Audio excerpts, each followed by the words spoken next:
It was one of the cold days of winter. The ground was covered in white snow, and the air was so cold it pierced to the bone. At that time, I was only a 10-year-old child. My mother sent me to the forest to gather firewood so she could bake bread. Holding an old rope in my hand, trembling from the cold, I set off toward the forest. Inside the forest, silence ruled. Nothing could be heard except the sound of snow crunching beneath my feet. I had just begun gathering firewood when suddenly a woman's heart-wrenching cry reached my ears. The moment I heard it, my heart started pounding.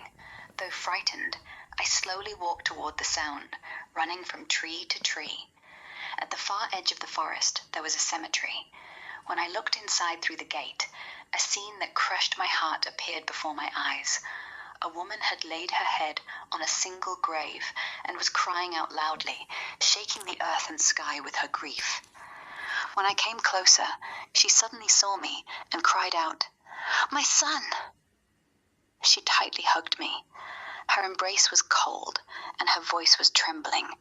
Kissing my forehead again and again, she said, "My son, don't leave me. You came back, didn't you?"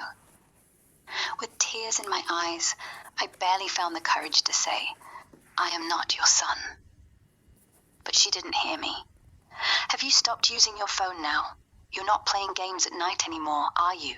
she said, speaking as if her son was still alive. At that moment, I didn't know what to say or what to do. Fear and deep pity filled my heart.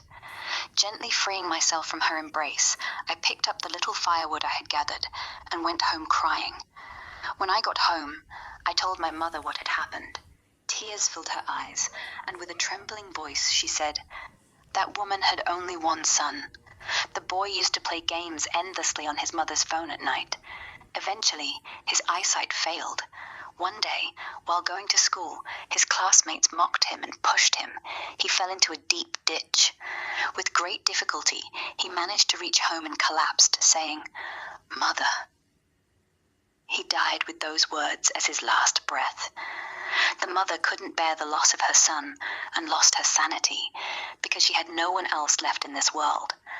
After that, every time I went to that cemetery, I would see the mother sitting on the grave, crying. And every time she saw me, she would say again, 'My son has come.' And every time, I stayed silent and hid my tears, because sometimes the pain of separation is heavier than any words can carry.